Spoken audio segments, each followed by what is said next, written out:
இவங்க வாட்டில் சாப்பிட்டு ஐஸ்கிரீம் சாப்பிடுவாங்க. இந்த மாதிரி பொருட்கள் சிலதெல்லாம் விளக்கணும். புளிச்சோறு புளிக்குழம்பு கண்டிப்பாக எந்த நோயாளியுமே சாப்பிடக்கூடாது. சரி, இதுக்கு என்ன பற்றியும் இதான் பற்றி வாழைப்பழம், கொய்யாப்பழம், தயிர் முக்கியமான பற்றியும். அப்புறம் ஜீரணிக்கிறதுக்கு கடினமான உணவுகளை சாப்பிடக்கூடாது. ஏன்னா வயிறு உப்பி அதுக்கப்புறம் இங்கே ஆஸ்மா உப்பி. இதுக்கு உப்புச நோயின்னே சொல்லுவாங்க தெலுங்குல. இது இம்யூனிட்டினால் மட்டும் வர்றதில்லை. தெரியுங்க, அது இதில் இம்யூனிட்டியே இருந்தாலும் நுரையீரல் பலவீனத்தினாலையும் கபத்தினாலையும் கபம் சார்ந்த உணவு அதிகமாக சாப்பிட்றதுனாலையும் குளிர்ந்த பிரதேசத்தில் இருக்கிறதுனாலையும் இது வரும். ஆனால் தும்மல், சளி, எந்நேரம் விடாத தும்மல், நீர் சேர்றதெல்லாம் என்னென்னா ஒரு நோய் எதிர்ப்பு சக்தியை குறைஞ்சிடும். குறையிறதுனால என்னன்னா ஈஸ்னோபில் அப்படிங்கிறது ஒன்று அதிகமாகிட்டு போகும். ஏன் அதிகமாகனா நம்மளை காப்பாற்றுறதுக்காக அதிகமாகும். 15 நாள் எல்லாரும் சந்தோஷமாகறாங்க, எல்லா நோயாளிகளும்.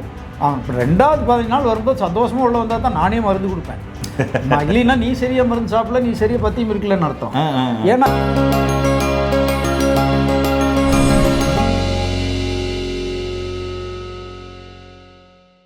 இயற்கையை மருந்து சேனலுடைய மேலும் பல பதிவுகளை தெரிந்து கொள்ள இந்த சேனலை சப்ஸ்கிரைப் செய்யவும், பெல் பட்டனை அழுத்தவும். மேலும் மருத்துவரின் ஆலோசனை பெற இந்த வீடியோவில் உள்ள எண்ணிற்கு தொடர்பு கொள்ளவும். இயற்கை மருந்துகளுக்கு வணக்கம். நம்முடைய அருகில் பாரம்பரிய சித்த வைத்தியர் மதிப்புக்குரிய விஜயராகவன் ஐயா இருக்கார்.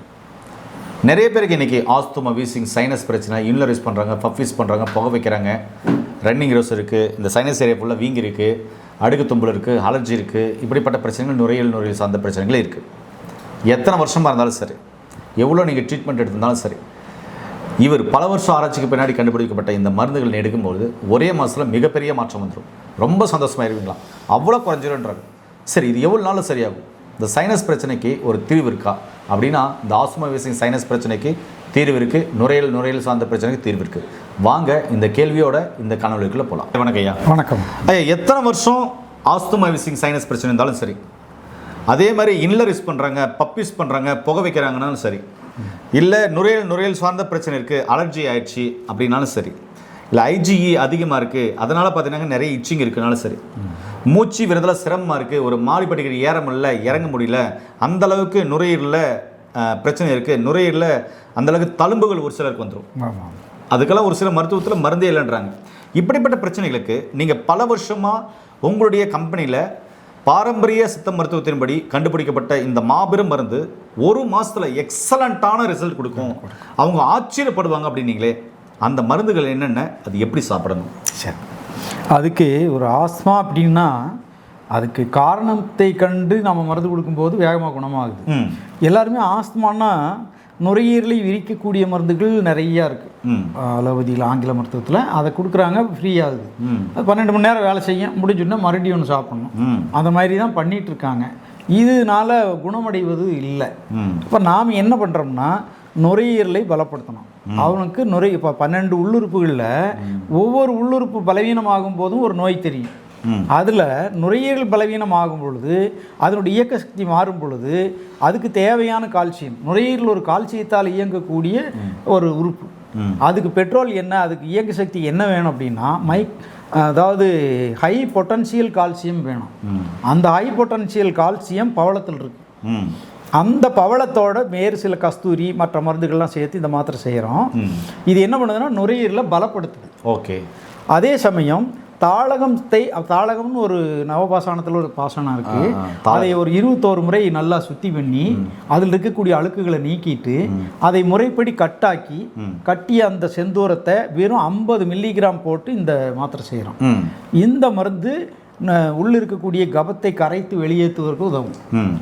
இதில் கபம் நிறையா இருக்கிறவங்களுக்கு திப்பிலி ரசாயனம் இதோட மருந்துகள் கொடுத்துருவோம். இந்த 2 மருந்தோட நுரையீரல் ரொம்ப பலவீனமாக இருந்து இயக்க சக்தி குறைவாக இருக்கிறவங்களுக்கு இந்த மருந்து கொடுத்து அகத்திய ரசாயனம் கொடுத்துருவோம். அகத்திய ரசாயனம், ஆமாம்.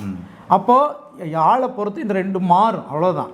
அப்புறம் உணவுக்கு பிறகு எப்படி இருந்தாலும் வயிற்றில் உருவாகக்கூடிய கபம்னு ஒன்று இருக்குது. உணவின் ஜீரணத்தின் போதே உருவாகும், இல்லை கப சம்பந்தமான உணவுகள் சாப்பிடும்போது உருவாகும். அதை அங்கேயே கரைச்சி அப்படியே மலத்தில் வெளியே வைக்கிறதுக்காக நம்ம இந்த தாலிசாதி சூரணம், சுவாச குடோரி சூரணம், இது எப்படி சாப்பிட்றீங்க? இந்த 2 ஒன்றா கலந்துக்கணும். கலந்து ஒரு டப்பாவில் வச்சுட்டு காலை இரவு உணவுக்கு பிறகு ஒரு ஸ்பூன் எடுத்து ஒரு தட்டில் போட்டு இந்த ஆடாதோட மணப்பாகு விட்டு குழைச்சி சாப்பிடணும். இந்த ஆடாதோட மணப்பாகு குழைச்சி இது ரெண்டு இந்த பொடியை சாப்பிடணும். அது உணவுக்கு பிறகு. உணவுக்கு முன்னாடி ஒரு லேகியம் 2 மாத்திரை அவ்வளோதான். ஓகே. அதுக்காக நம்ம சிவாஞ்சனம் நம்ம முதல்லயே சொல்லியிருப்போம், சிவப்பு கலராக நம்ம சளி தும்மல் இருமலுக்கெல்லாம் யூஸ் ஆகக்கூடியது. இந்த சிவாஞ்சனத்தை நம்ம தொண்டையில் காது ஓரெல்லாம் பூசிக்கலாம், தடை ஸ்மெல் பண்ணால் அதெல்லாம் வந்து கொஞ்சம் ப்ரீத்திங்கை ஃப்ரீ பண்ணி கொடுக்கும். இந்த மாதிரி இதுவே வந்து நம்ம சைனஸ் அப்படிங்கிறது அப்படி என்னென்னா அப்பர் ரெஸ்பிரேட்டரி, இது வந்து லோயர் ரெஸ்பிரேட்டரி மருந்து. அப்பர் ரெஸ்பிரேட்டரினால தான் நீங்கள் பப்ளைஸ் தும்மல்லாம் சொன்னீங்க. தும்மல், நீர் வடிதல் இது எல்லாமே அப்பர் ரெஸ்பிரேட்டரி ப்ராப்ளம். அதுக்கு வேறு மருந்து. ஓகே. அதுக்கு திப்பிலி ரசாயனத்தோட நாங்கள் வேறு சில மாத்திரைக்கு வச்சுருக்கிறோம். அப்பர் ரெஸ்பிரேட்டரி மெடிசன் இம்யூனிட்டிக்கு, அதுக்கு இம்யூனிட்டி கொடுக்கணும். அது இது இம்யூனிட்டினால் மட்டும் வர்றதில்லை. இது வியாதி இதில் இம்யூனிட்டியே இருந்தாலும் நுரையீரல் பலவீனத்தினாலையும் கபத்தினாலையும் கவம் சார்ந்த உணவு அதிகமாக சாப்பிட்றதுனாலையும் குளிர்ந்த பிரதேசத்தில் இருக்கிறதுனாலையும் இது வரும். ஆனால் தும்மல், சளி, எந்நேரம் விடாத தும்மல், நீர் சேர்றதெல்லாம் என்னென்னா ஒரு நோய் எதிர்ப்பு சக்தியை குறைஞ்சிடுறது. குறையிறதுனால என்னன்னா ஈஸ்னோபில் அப்படிங்கிறது ஒன்று அதிகமாகிட்டு போகும். ஏன் அதிகமாகனா நம்மளை காப்பாற்றுறதுக்காக அதிகமாகும். அது அதிகமாகிறத பொறுத்து அந்த ஈஸ்னோபில் குறையணும்னா நம்ம வெளியிருந்து நோய் எதிர்ப்பு சக்தி மருந்து கொடுக்கணும். அப்போ ஈஸ்னோபில் குறைஞ்சிரும். அப்புறம் தும்மல், சளிக்கான மருந்து, அந்த நீர் வத்துறதுக்கு, தும்மல் நிற்கிறதுக்கெல்லாம் மருந்துகள் இருக்குது. அது திப்பில் ரசாயனமும் அந்த மாத்திரையும் கொடுப்போம். ஆஸ்துமாவுக்கு இது போதும். அதுக்கு அந்த மாதிரி வேறு செட் இருக்குது. ஆனால் ஒவ்வொன்றுக்கும் அடிப்படை காரணத்தை கண்டுபிடிச்சி நான் மருந்து கொடுக்குறதுனால 15 நாள் எல்லோரும் சந்தோஷமாகறாங்க. எல்லா நோயாளிகளும் அவன் 2வது 15 நாள் வரும்போது சந்தோஷமாக உள்ள வந்தால் தான் நானே மருந்து கொடுப்பேன். இல்லைன்னா நீ சரியாக மருந்து சாப்பிடல, நீ சரியாக பத்தியும் இருக்கலன்னு அர்த்தம்.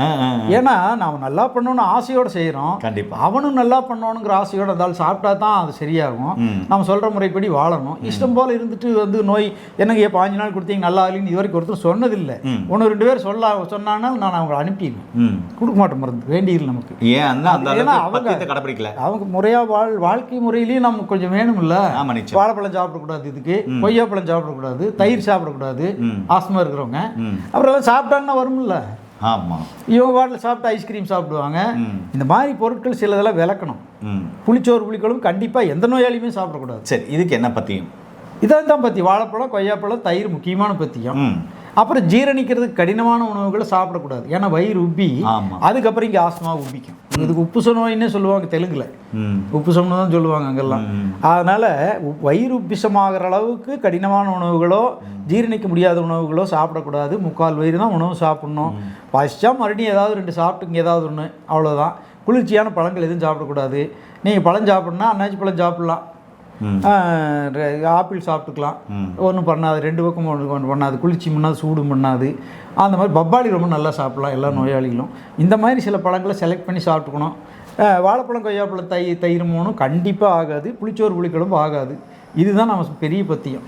அப்புறம் இதுக்குமே அப்படி தான் அசைவ உணவு கொஞ்ச நாள் நிறுத்திடணும். ஏன்னா மிகப்பெரிய ஒரு பலவீனமும் நோயும் உடம்பில் இருக்கும் பொழுது உடம்பில் இருக்கக்கூடிய நம்ம அது இயக்க சக்தி அதை குணப்படுத்துறதுக்கு உதவணும். அப்படின்னா நீங்கள் கடின உணவு சாப்பிடாமல் இருக்கணும். கடினமான உணவுகளை சாப்பிட்டா அந்த சக்தி போய் அதை ஜீரணிக்கிறதுக்கு போயிடும். இங்கே நோயை குணப்படுத்துறதுக்கு வராது. ஒரே சக்தி தான் உடம்பை இயக்கிட்டு இருக்கு. அப்போ நீங்கள் சொல்கிற போது இறைப்பைக்கும் சிறுகுடலுக்கும் வேலை கம்மியாக கொடுக்கணும். ஆமாம், அது பத்தியம் இருக்கும்போது தான் நோய் குணமாகும். பத்தியம்ங்கிறது கடின உணவுகளை எந்த நோய் வந்தாலும் சாப்பிடக்கூடாது. கடின உணவு என்ன, கெட்டி தயிர் கடின உணவு. அப்புறம் இந்த நோய்க்கு வந்து வாழைப்பழம், கொய்யாப்பழம், தயிர்.